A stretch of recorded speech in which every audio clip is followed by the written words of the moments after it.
what was it for you to feel like this guy's willing to put $1 million into what you got going on already? Man, I felt like he believed in what I had going on, and just on the strength of him believing in me, I felt like, nah, I gotta make this happen. Yeah. You know what I mean? I gotta make this shit pop. You know what I'm saying? I gotta go 10 times harder than I would have even went just by myself. You feel what I'm saying? I'm like, nah, cause sometimes I feel like, man, I can kind of fuck my chick out. I ain't finna fuck nobody else at all. You know what I'm saying? For sure. I feel like, man, I can take my lick, but you know what I'm saying? Somebody else, I don't be want to put nobody else in a predicament. And, you know what I'm saying? That's just me being a, you know what I'm saying, a stand-up guy, just being a man. You know what I'm saying?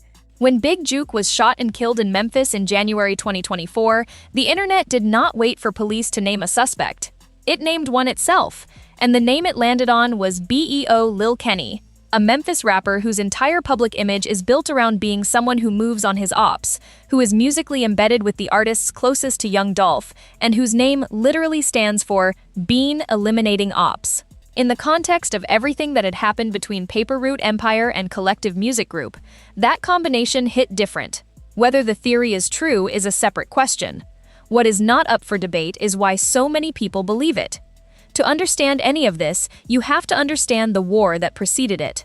Young Dolph, born Adolph Robert Thornton Jr. in Chicago, raised in Memphis, built Paper Route Empire from nothing into one of the most respected independent operations in hip-hop. He turned down a $22 million label deal because he believed in what he was building more than in someone else's check.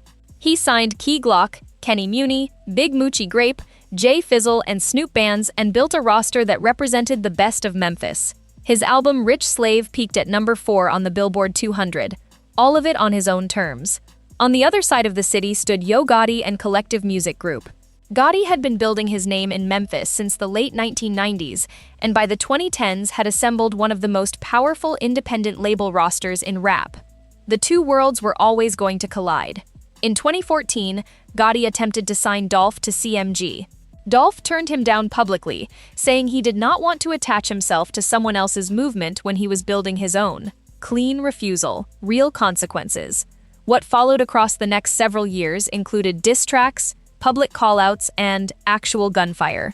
In February 2017, Dolph's bulletproof SUV was shot at over 100 times while he was driving in Charlotte, North Carolina. The vehicle used was later linked to a black Youngsta rental. In September 2017, Dolph was shot multiple times outside a hotel in Los Angeles and hospitalized in critical condition. He survived both attempts. The war between Pre and CMG was not a rap beef. It was real bullets in real cities. Then came November 17, 2021. Dolph was inside Makita's homemade butter cookies on Airways Boulevard in Memphis, buying cookies for his mother. Two masked gunmen pulled up in a stolen white Mercedes-Benz and opened fire through the storefront. Young Dolph was shot multiple times and died on the floor. He was 36 years old. The investigation moved. In January 2022, Justin Johnson and Cornelius Smith were indicted for first-degree murder. A third man, Hernandez Govan, was later charged as the one who orchestrated the hit. On the first day of Justin Johnson's trial in September 2024, Cornelius Smith took the stand and admitted to being one of the shooters. He described how they had been approached by Govan, who put them in contact with Anthony Mims. Anthony Mims, better known in Memphis as Big Juke, was Yo Gotti's older brother. Shelby County prosecutors laid it out in their opening statement.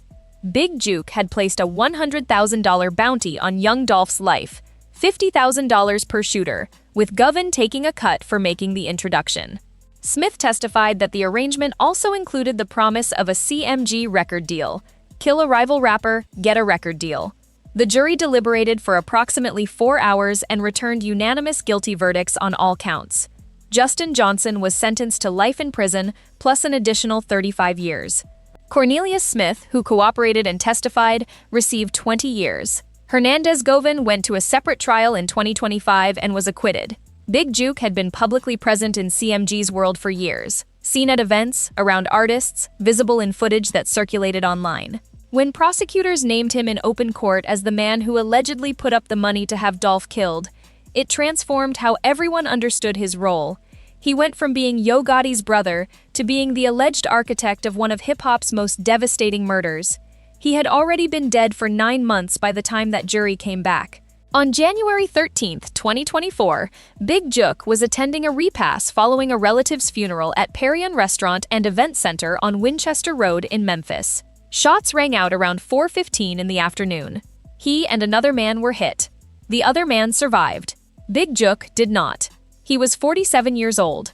Memphis police responded, recovered surveillance footage of a vehicle they believed to be connected, and released those images to the public looking for tips.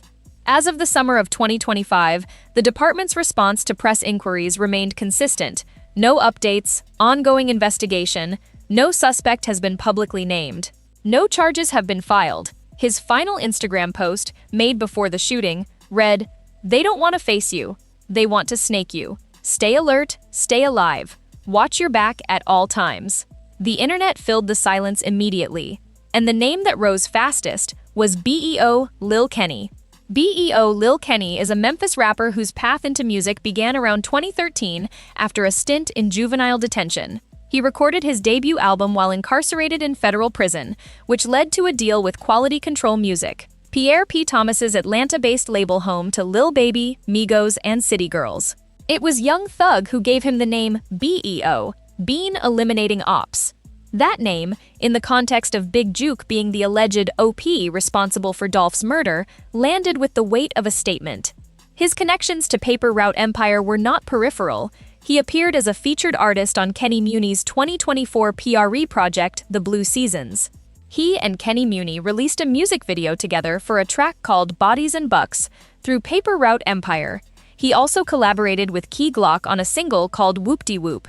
These were on-record, publicly visible collaborations with the artists who were closest to young Dolph. He was not on the outside looking in, he was embedded. After Big Jook's killing, BEO Lil Kenny released music that people immediately began dissecting. YouTube channels pulled up his lyrics and pointed to lines they interpreted as direct references to the shooting. One video that went massively viral carried a title claiming BEO had dissed Big Jook in front of his own mother. Comment sections exploded. Podcasts dedicated hours to it. His social media activity during the period was analyzed obsessively. Posts, captions, who he was seen with. Every piece of content he put out was run through the same filter. He slid for Dolph, he took out Big Jook, and now he was moving like someone who knew exactly what he had done. Then came the arrest story, and this is where the facts matter. At some point, reports began spreading online, claiming BEO Lil Kenny had been arrested in connection with Big Jook's murder. The claim moved fast. Blog posts went up. YouTube videos went live. The narrative was already fully formed in a lot of people's minds, and an arrest, however unverified, fit perfectly into the story they were building.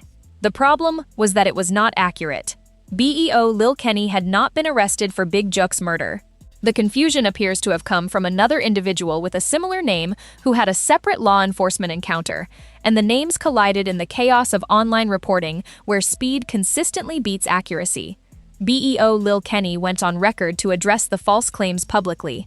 The correction existed. It simply did not travel as far as the original story.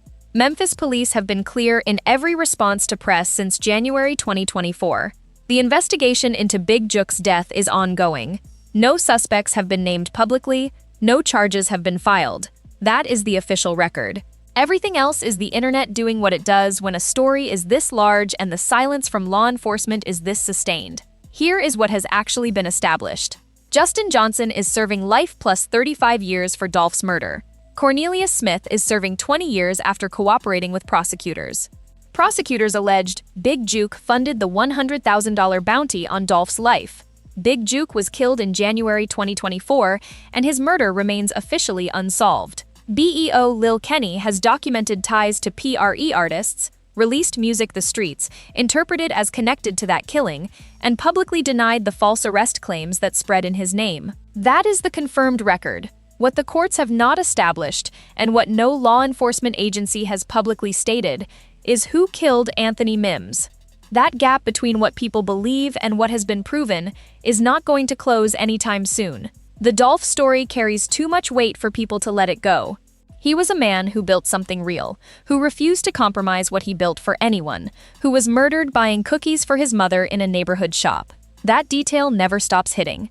His legacy through Key Glock, Kenny Muni, and the artists he raised lives in the music every day. People are still looking for justice, some in courtrooms, some in the streets and on social media, drawing their own conclusions from a rapper named Bean, eliminating ops who appears on PRE records, and released music that sounds a certain way after a certain man died. As long as Big Joke's murder stays officially unsolved, this theory is not going anywhere. Memphis is not done with this story. Drop your thoughts in the comments. Subscribe for more breakdowns like this one.